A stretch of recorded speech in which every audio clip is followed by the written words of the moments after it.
Hello, Calvary Chapel. I'm speaking to you just to let you know that we, as a leadership team, have come to the decision that it's a good and wise course to cancel or postpone all of our upcoming gatherings as a church, which would include Sunday morning, as well as things like youth group or children's ministry. Any call to gather together for ministry, we want to postpone until after this time of dealing with the coronavirus issue is safely passed through. Now, there are some reasons we want to do this. It's become really clear, even just in the last week, that we're going through a time of really significant upheaval. And this upheaval is touching the church and many of our families. And so it doesn't seem to me like we can just continue on with how we do ministry when so many people's lives are changing. And that the wisest course to do would actually be to retool how we're doing ministry and what we consider ministry to be during this time. It seems that if there's a potential that someone could come to church sick and be spreading it, that would not be the wisest course for doing ministry in these days. And instead, if we can move towards connecting electronically or in other venues, that would be a wise way to do the ministry of the church. So or at least what my desire is for us, is that we would consider this a season of learning to serve Jesus in a different way. Many families will be having their kids home for at least 3 weeks, but we don't know how long it's going to last.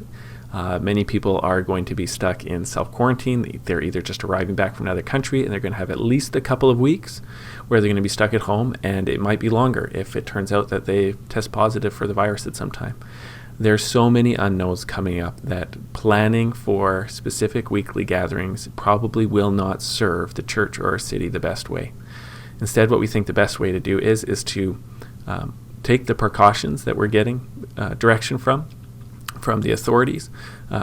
God has given us authorities, and we live in a good time where people actually know some stuff. And so we can take the advice that we're being given as precautions. We can do the social distancing stuff, and I'm not an expert on that, but I encourage you to do your research there so that you can do your best job there.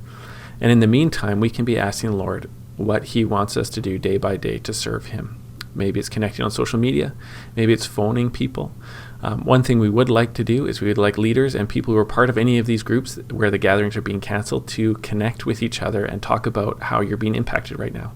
Some people will take these weeks of being called to isolate or to be on your own as a real blessing and as a time to rest.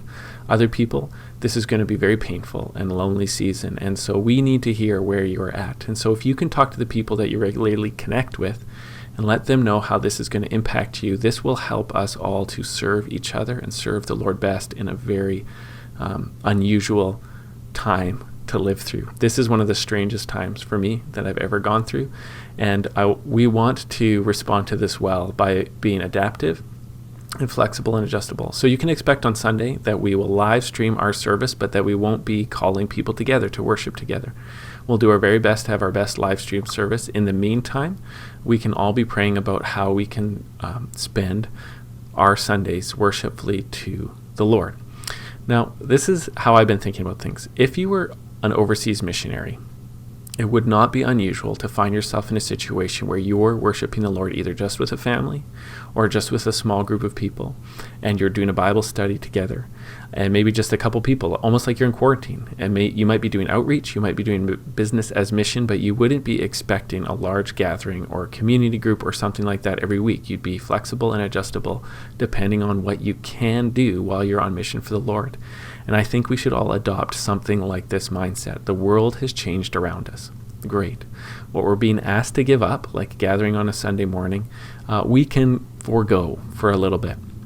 Or we can connect electronically if we need that fellowship or where we need that fellowship. These are very small prices to pay for what appears to be a short time in order to practice doing ministry and serving the Lord in different ways. So please, if you're really going to be negatively impacted by this, we want to hear about it so that you're not left alone, and maybe we can come up with a creative way to make sure everyone's circumstances are being cared for. Otherwise, can we please be prayerful, and let's do our best to contribute to this difficult and upheaval-filled season being as glorious to the Lord and good for our neighbors as possible. Again, thank you very much. all of our gatherings are postponed. If you have any questions, you can either check the website or check with a leader so that there can be as much clarity as possible. But until further notice, Calvary Chapel is just going to be live streaming its Sunday worship and message time and looking to connect in other methods besides gathering together in the building. God bless.